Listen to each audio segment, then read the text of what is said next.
Baik, hari ini kita akan menyampaikan atau mendengarkan materi tentang visi dan misi sekolah serta pengertian dan keadaan kurikulum yang diberlakukan di SMP Negeri Setusawan. Namun sebelumnya, perkenalkan saya sebagai pemateri, nama saya Igede Arpane, asal saya dari Desa Bebetin, mengajar mata pelajaran IPA di SMP Negeri Setusawan. Hal-hal yang nanti kita bahas ke depan, anak-anak harus cermati dengan baik, yaitu apa itu visi dan misi sekolah kita, sekolah SMP Negeri Setusawan, tempat kita menimba atau melakukan pendidikan di SMP Negeri Setusawan. Baik, sebelum kita masuk ke materi yang pokok atau yang inti, kami tidak lupa sebagai umat beragama mengaturkan panganjali umat. Om Swastiastu, salam sejahtera buat kita semua, salam rahayu. Dan kami atas nama Lembaga SMP Negeri Setusawan mengucapkan selamat kepada peserta didik baru dalam bergabung di keluarga besar SMP Negeri Setusawan, dan saya juga tidak lupa mengucapkan ucapan terima kasih kepada para orang tua yang telah mempercayakan dirinya, anak putrinya dididik di SMP Negeri Setusawan. Materi yang kita akan sampaikan seperti yang saya sampaikan di awal, yaitu tentang visi. Silakan dilihat di tayangan. Kemudian kita masuk kepada berikutnya visi. Ya, visinya cukup singkat, berprestasi, beriman, dan berwawasan budaya lingkungan. Visi ini nanti kita jabarkan ke dalam misi. Perhatikan misinya. Misinya yang pertama, mewujudkan pengembangan kurikulum sekolah yang relevan dengan kebutuhan lokal, nasional maupun global. Yang kedua, mewujudkan penyusunan RPP yang memenuhi standar proses dan standar penilaian. Yang ketiga, mewujudkan pelaksanaan penetapan KKM mata pelajaran sesuai dengan kriteria yang telah ditetapkan. Yang berikutnya, mewujudkan pembelajaran yang kontekstual dan saintifik. Yang berikutnya, memanfaatkan laboratorium, perpustakaan lingkungan, dan berbagai sumber belajar secara optimal.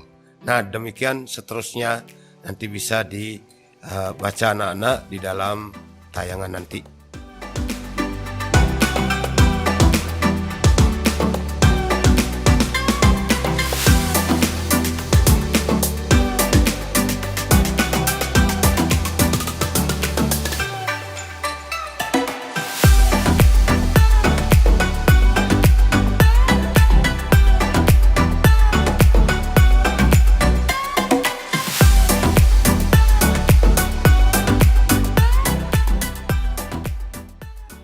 Baik, kita lanjutkan ke materi yang kedua tentang kurikulum.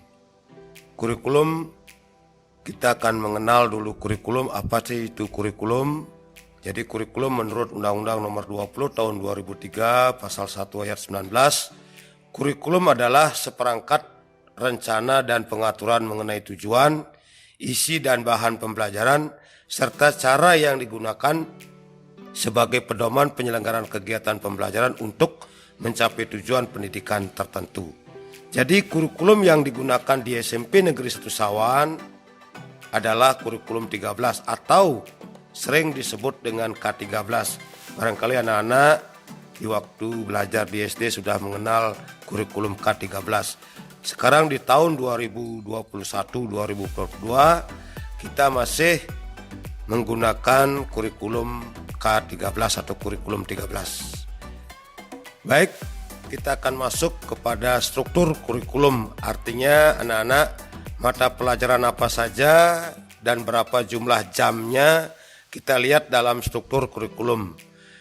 Struktur kurikulum K13 dibagi dua, yaitu kelompok A dan kelompok B. Kelompok A terdiri dari 7 mata pelajaran yang mana ada agama dan budi pekerti, pendidikan Pancasila dan keluarga negara, bahasa Indonesia, matematika, ilmu pengetahuan alam atau IPA, ilmu pengetahuan sosial atau IPS, dan bahasa Inggris. Kemudian kelompok B itu seni budaya dan pendidikan jasmani dan olahraga, kemudian prakarya atau informatika.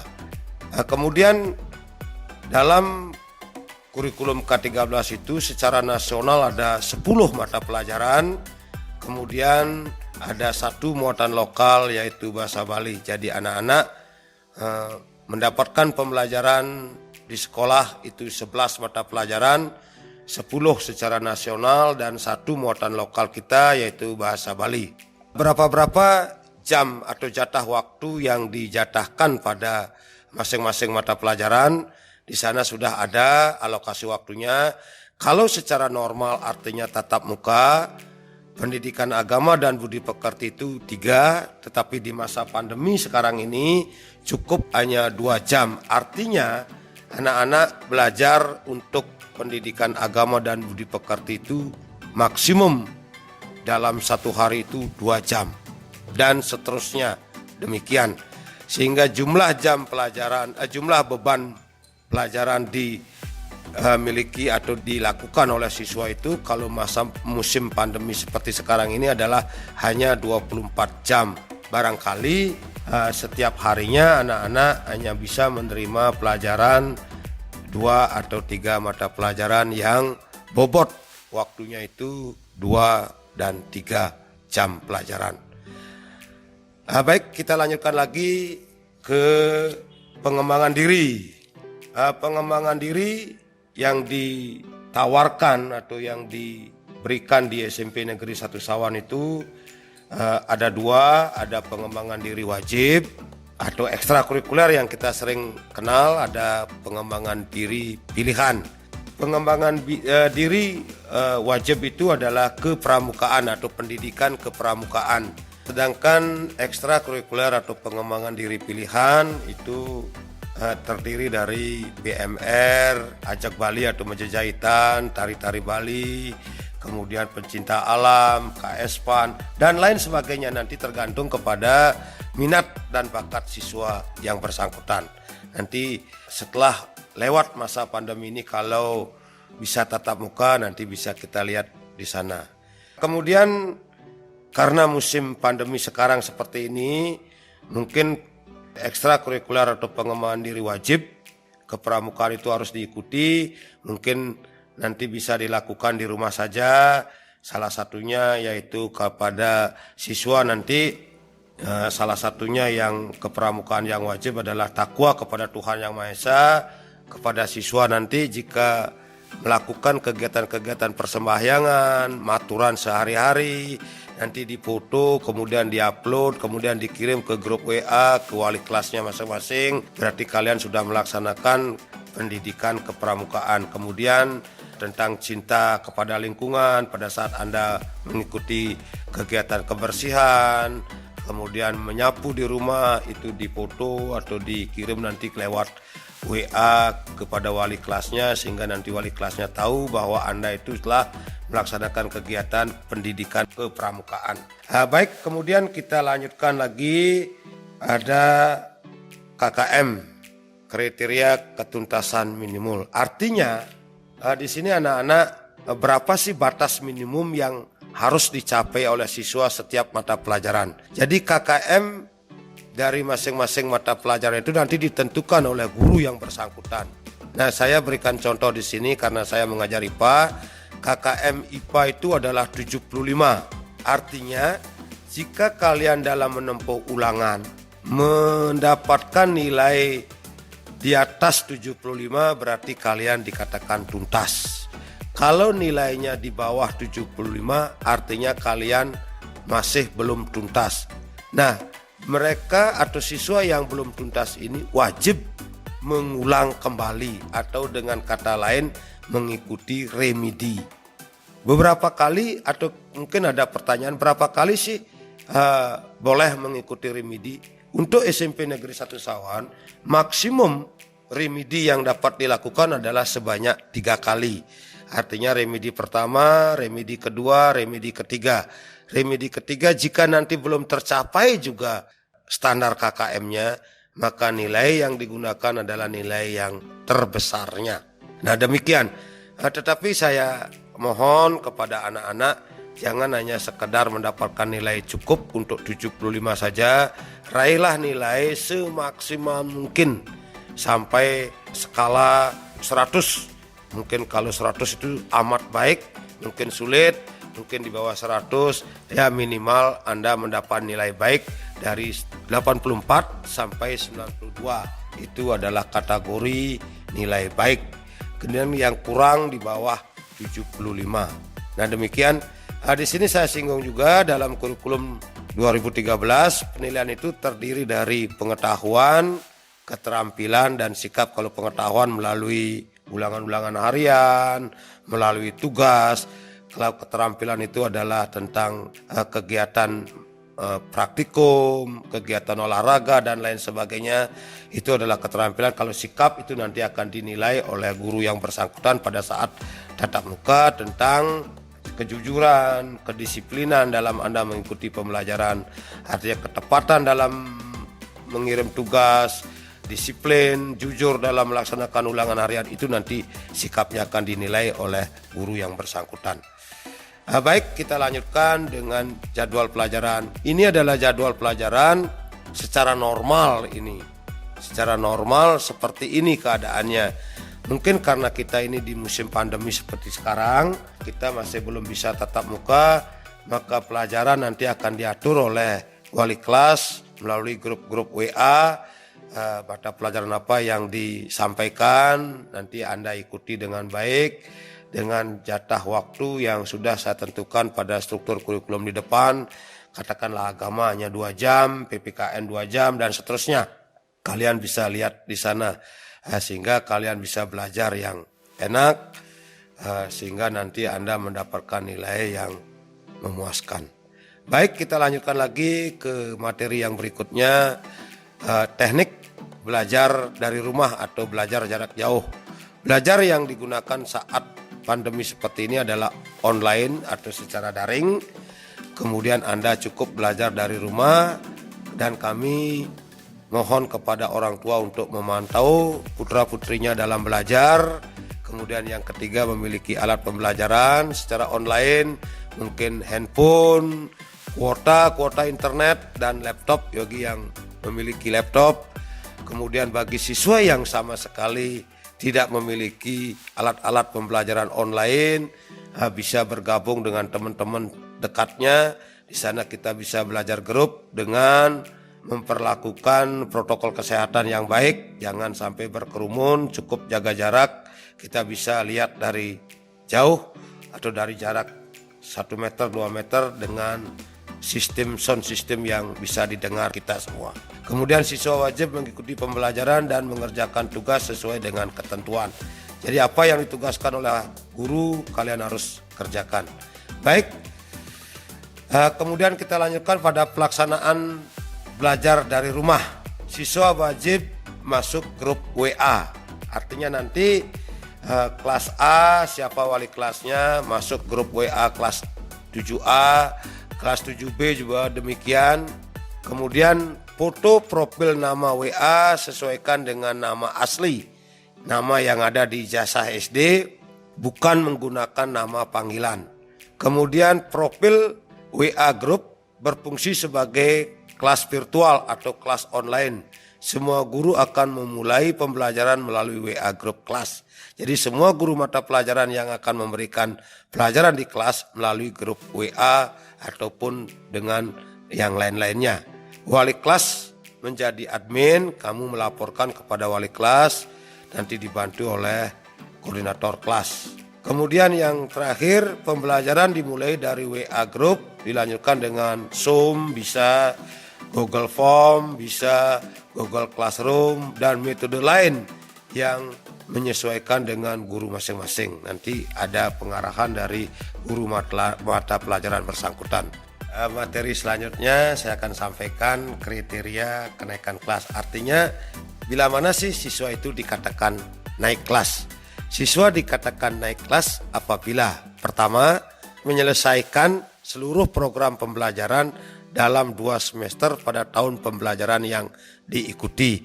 Artinya kalau anak-anak kelas 7 harus menyelesaikan pembelajaran di semester 1 dan di semester 2. Baru dikatakan bisa naik kelas. Yang kedua, nilai sikap sekurang-kurangnya baik. Tidak boleh ditawar ini. Harus baik nilai sikap. Kenapa itu sikapnya nanti akan disampaikan. Kemudian nilai ekstrakurikuler pendidikan kepramukaan minimal nilainya baik. Nah itu tidak boleh di bawah baik, kalau di atas boleh.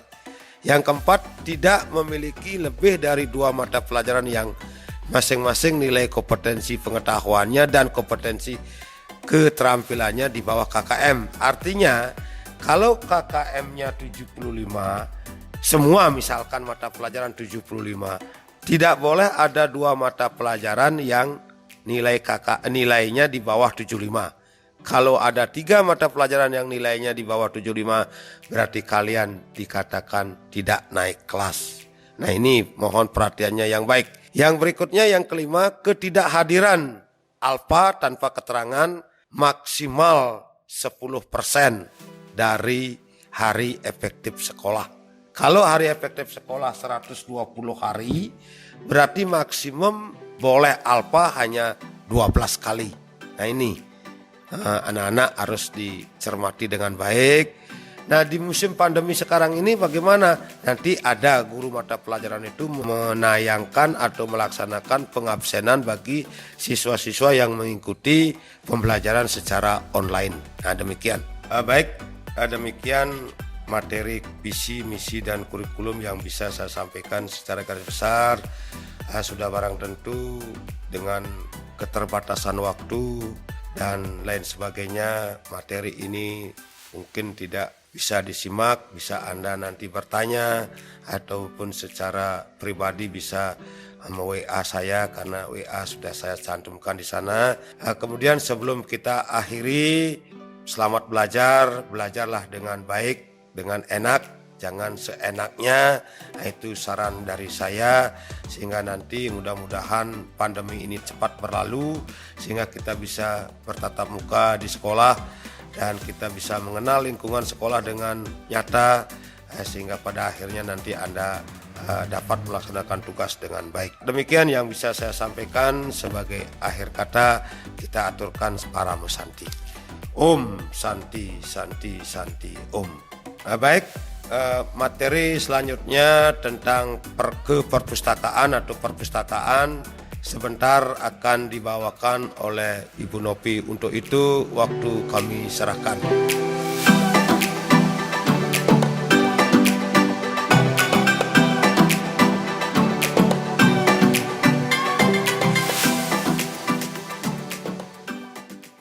Om Swastiastu. Perkenalkan, nama saya Putu Novi Antini, pegawai perpustakaan. Di sini saya akan menjelaskan peraturan atau tata tertib perpustakaan SMP Negeri 1 Sawan.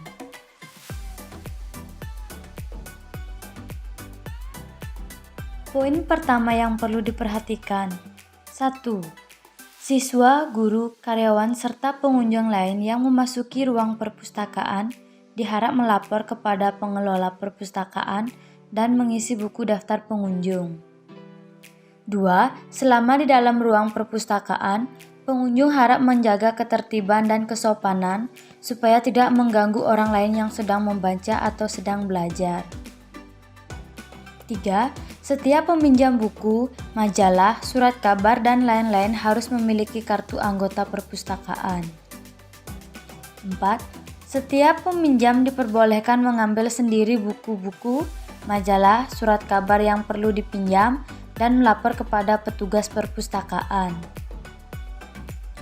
5. Selesai membaca buku, majalah, surat kabar, dan lain-lain harus dikembalikan pada tempat semula. 6. Setiap peminjam harus mengembalikan buku pinjaman, majalah, surat kabar, dan lain-lain sesuai dengan waktu yang sudah ditentukan oleh perpustakaan. 7. Bila ada jam kosong, siswa diperbolehkan belajar di ruang perpustakaan setelah terlebih dahulu melapor kepada petugas perpustakaan. 8. Menjaga atau merawat buku-buku, majalah, surat kabar yang dipinjam dari perpustakaan supaya tidak rusak atau kotor. 9. Apabila buku-buku, majalah, surat kabar yang dipinjam rusak atau hilang, harap segera melapor kepada petugas perpustakaan. 10. Jagalah kebersihan dan tidak membuang sampah sembarangan dalam ruang perpustakaan untuk mendapatkan kenyamanan bersama. Poin kedua yaitu larangan yang harus diperhatikan. 1. Tidak dibenarkan memakai topi, jaket, serta membawa tas ke dalam ruang perpustakaan. 2. Dilarang membawa makanan atau minuman, serta benda-benda lain yang tidak berhubungan dengan keperluan perpustakaan. 3. Dilarang makan atau minum, merokok, atau hal-hal lain yang bisa menodai barang-barang di dalam ruang perpustakaan, serta membuat udara di dalam ruangan tidak nyaman. 4. Dilarang mencoret-coret, menggunting, merobek buku, majalah, surat kabar, dan lain-lain milik perpustakaan. 5. Dilarang bermain atau bergurau yang dapat mengganggu orang lain yang sedang membaca atau belajar. 6. Tidak dibenarkan menggunakan ruang perpustakaan untuk keperluan lain, selain sebagai sarana pendidikan di sekolah, serta untuk meningkatkan efektivitas kegiatan belajar mengajar. 7. Tidak dibenarkan menukar buku, majalah, surat kabar, dan lain-lain milik perpustakaan dengan buku-buku lain tanpa seizin pengelola perpustakaan walaupun judul dan pengarangnya sama. Poin yang ketiga yaitu sanksi pelanggaran yang harus diperhatikan. 1. Setiap pengunjung atau peminjam yang tidak mematuhi ketentuan peraturan ketertiban perpustakaan di atas akan dikenakan sanksi. 2. Buku-buku majalah serta barang-barang lain milik perpustakaan yang rusak akibat kelalaian peminjam harus dipertanggungjawabkan sesuai dengan kebijaksanaan dan ketentuan yang berlaku di perpustakaan. 3. Buku-buku yang hilang harus diganti sesuai dengan judul buku yang hilang. Informasi tambahan untuk jenis buku yang ada di perpustakaan yaitu 1. Buku paket, 2. Buku cerita, 3. Ensiklopedia, 4. Buku pelajaran, 5. Majalah, 6. Kamus, dan yang ketujuh ada koran.